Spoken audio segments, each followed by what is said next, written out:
안녕하세요. 동기부여학과 최영호입니다. 오늘은 저번 영상에 이어서 부자의 일기 2편 시작하겠습니다. 사람들이 얼마나 탐욕스럽고 경제관념이 없는지는 부유한 사람이라면 시달릴 편지 공세를 보면 알 수 있다. 나는 전혀 모르는 사람들에게서 매달 편지를 많게는 3,000통씩 받는다. 연령대도 다양하고 직업도 다양하다. 하지만 내가 받는 대부분의 쓸데없는 편지는 단도직입적으로 돈을 달라는 내용이다.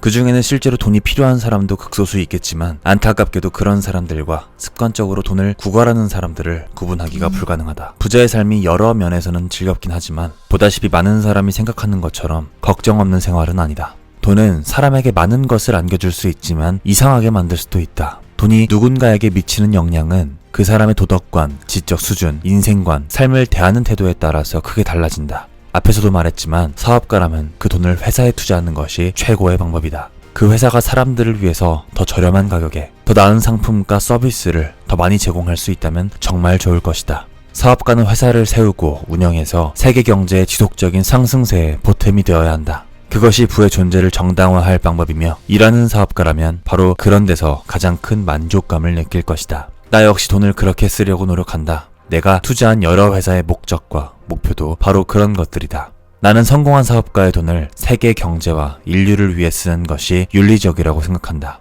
성공한 임원, 리더, 혁신가는 대개 비범한 인물이다. 그런 사람은 체제에 고분고분 순응하지 않는다. 자신의 이상과 신념을 지켜야 할 때를 제외하면 말이다. 내가 만난 어떤 젊은 임원은 세계에 순응하는 전형적인 조직형 인간이었다. 오늘날에는 그런 사람들이 점점 늘어나는 추세다. 그의 옷차림, 예의, 태도, 사고방식은 전부 인위적으로 느껴질 만큼 상투적이었다. 성공하려면 남이 시키는 대로 하는 것이 필수라고 생각하는 것 같았다. 하지만 그는 자기가 빨리 출세하지 못한다고 불평하고는 나에게 조언을 구했다. 어떻게 해야 일해서 성공하고 돈도 많이 벌 수 있을까요? 어떻게 해야 100만 달러를 벌 수 있습니까? 나는 대답했다. 확실한 공식 같은 것은 없어요. 하지만 한 가지는 분명하게 말씀드릴 수 있습니다. 길거리에 널린 사람들처럼 입고, 말하고, 행동하고, 생각하려는 노력은 그만하세요. 그러면 더 빨리 성공할 수 있을 겁니다. 남들의 말을 따르지 않는 사람이 되어보세요.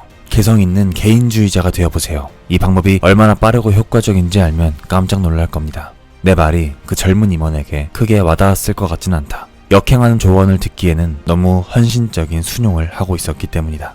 그는 자신이 옳고 안전하다고 생각하는 다른 사람들의 말과 행동을 평생 앵무새처럼 따라하면서 살 것이다. 자신이 안정되고 믿을만한 사람이라는 것을 증명하려 애쓰면서 사소하고 임의적인 규칙과 관습에 순응할 것이다. 하지만 그 과정에서 자신이 얼마나 상상력과 진취력이 부족한지가 드러날 것이다. 사람들은 그가 비범한 인재가 아니라는 사실을 알아차릴 것이므로 자신이 갈망하는 성공과 부는 절대로 찾아오지 않을 것이며 별 볼 일 없는 임원으로 회사만 옮겨다니다가 은퇴하게 될 것이다. 나는 특별히 현명하거나 똑똑한 사람은 아니다. 다른 사람들의 의견이나 신념을 심판할 생각도 없다. 하지만 비즈니스와 그 세계에 관해서는 어느 정도 안다고 생각한다. 나는 남을 따라하는 사람은 실질적으로 꾸준한 성공을 거두거나 비즈니스로 큰 돈을 벌지 못한다고 확신한다. 성공하려는 사업가는 다른 사람을 흉내내고 있을 여유가 없다. 자기 생각과 행동을 낡은 틀에 밀어넣을 시간도 없다. 그런 사업가는 독립적으로 생각하고 행동할 줄 아는 개인주의자가 되어야 한다. 독창적이고 상상력이 풍부한 지략가이자 자립할 수 있는 기업가여야 한다. 사업으로 성공하려면 단순히 비즈니스를 할 줄 아는 데서 그치지 않고 그것을 예술의 경지로 끌어올려야 한다. 성공한 사업가의 역행하는 기질은 그의 회사가 돌아가고 비즈니스 활동이 이루어지는 방식에서 잘 드러난다. 성공한 사업가 그리고 보통의 경쟁자에게는 근본적인 차이가 있다. 형식적인 관습이나 다른 사람의 독단적인 주장을 견디지 못하며 그런 성향은 특이한 행동으로 나타나기도 한다. 고인이 된 존 록펠러는 가는 곳마다 10센트짜리 새 동전을 나눠주는 습관이 있었고 하워드 휴스는 테니스화를 즐겨 신고 목이 트인 셔츠를 입는 것으로 유명하다. 버나드 바루크는 중요한 비즈니스 회의를 공원 벤치에서 열었다. 이 셋 외에도 여러 억만장자가 자기만의 개성을 드러내며 사람들이 자신을 별나다고 생각해도 개의치 않았다. 물론 독특한 옷을 입거나 특이한 행동을 한다고 해서 이래서 성공하는 것은 아니다. 하룻밤 사이에 부자가 되는 것도 아니다. 하지만 세상이 말하는 고정관념을 믿는 사람들은 성공하기 매우 어렵다고 강조하고 싶다. 오늘날의 젊은 사업가들은 사회로부터 인정받고 비즈니스에서 성공하기 위한 필수 조건으로 불특정 다수의 행동 양식을 맹목적으로 따르려고 한다. 그토록 많은 사람이 그런다는 사실이 실망스럽다. 다수의 의견이 언제나 무조건 옳다고 생각하는 일에는 근본적인 오류가 있다. 그것은 사실이 아니기 때문이다. 다수라는 이유만으로 모든 것을 알 수는 없다. 나는 경험을 통해서 알고 있다. 다수의 의견과 히스테리의 경계선이 너무 가늘어서 보이지 않을 때가 많다는 것을 말이다. 인간 활동이 어디서든 그 경계선을 알아보기 어렵듯이 비즈니스에서도 마찬가지다. 무엇이든 다수라는 이유만으로 그들이 내세우는 의견의 타당성이 보장되지는 않는다. 소수만이 다수의 외침을 무시한 채 자신의 의견을 고수하며 그 덕택에 큰 보상을 거둘 때가 많다. 이런 사례는 아주 쉽게 찾아볼 수 있지만 가장 극적인 사례들은 대공황 시절에 일어난 것들이다. 록펠러 집안은 1931년에 록펠러 센터를 짓기 시작했다. 대공황이 한창일 때 개인 소유로는 미국에서 가장 큰 상업 오락시설을 지은 것이다. 미국인 사업가 대부분은 그 프로젝트를 미친 짓으로 여겼다.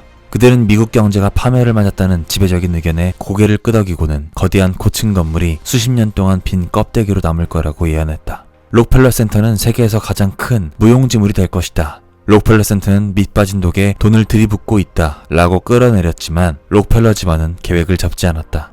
결국 그 프로젝트로 큰 수익을 올린 그들은 다수가 틀리고 자신들이 옳았다는 것을 증명했다. 콘레드 힐튼의 사례도 마찬가지다. 힐튼은 다른 호텔 경영자들이 호텔을 팔아치우려고 혈안이 되었을 때 오히려 호텔을 사고 짓기 시작했다. 남들과 반대의 길을 간 콘레드 힐튼이 얼마나 성공했는지는 설명하지 않아도 다들 알리라고 생각한다. 나 역시 대공황 시대에 주식을 사기 시작했다. 주가가 바닥을 치던 시기였다. 모두가 주가가 그것보다 떨어질 것이라고 예상했다. 하지만 사람들은 주식을 정신없이 팔아치웠고 그들의 머릿속에는 오직 다수가 예측한 궁극적인 경제재앙이 닥치기 전에 뭐라도 건지겠다는 생각뿐이었다. 하지만 나는 아랑곳하지 않고 주식을 계속 사갔다. 결과는 어떻게 됐을까? 내가 1930년대에 사둔 여러 종목은 내가 샀을 때보다 지금 100배 이상 오른 상태이다. 내가 집중적으로 매입한 어떤 주식은 수년에 걸쳐서 나에게 순이익을 4,500%나 안겨주었다. 내가 투자를 잘했다고 자랑하려는 게 아니다. 다른 사업가와 투자자 중에서도 나처럼 투자를 해서 수익을 챙긴 사람들이 있다. 하지만 우리는 극소수의 이방인이었다. 우리는 그 당시를 지배하던 다수의 음울하고 비관적인 생각을 거부한 자들이었다.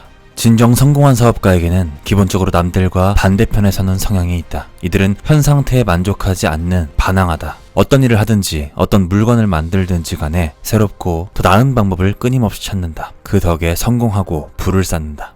여러분들 오늘 영상 어떠셨나요? 그리고 어떤 부분이 가장 인상 깊으셨습니까? 저는 이 부분이었어요. 세상이 말하는 고정관념을 믿는 사람들은 성공하기 매우 어렵다고 강조하고 싶다. 무엇이든 다수라는 이유만으로 그들이 내세우는 의견의 타당성이 보장되진 않는다. 소수만이 다수의 외침을 무시한 채 자신의 의견을 고수하며 그 덕택에 큰 보상을 거둘 때가 많다. 인간은 사회적 동물이죠. 그래서 주변 환경에 영향을 받기가 쉬운데요. 군중 심리에 휩쓸리지 않고 자기만의 기준, 주관 확고히 하시고 원하시는 방향으로 밀고 나가셨으면 좋겠습니다. 그 방향이 올바른지 확인하기 위해서는 당연히 책도 많이 읽으셔야 되고요. 경험도 많이 해보셔야겠죠. 그래야지 우리 각자만의 분야에서 성공하고 정상에서 뵐 수 있지 않을까요? 모두 좋은 하루 보내시고요. 정상에서 뵙겠습니다. 감사합니다. 지금까지 동기부여학과 최영호였습니다.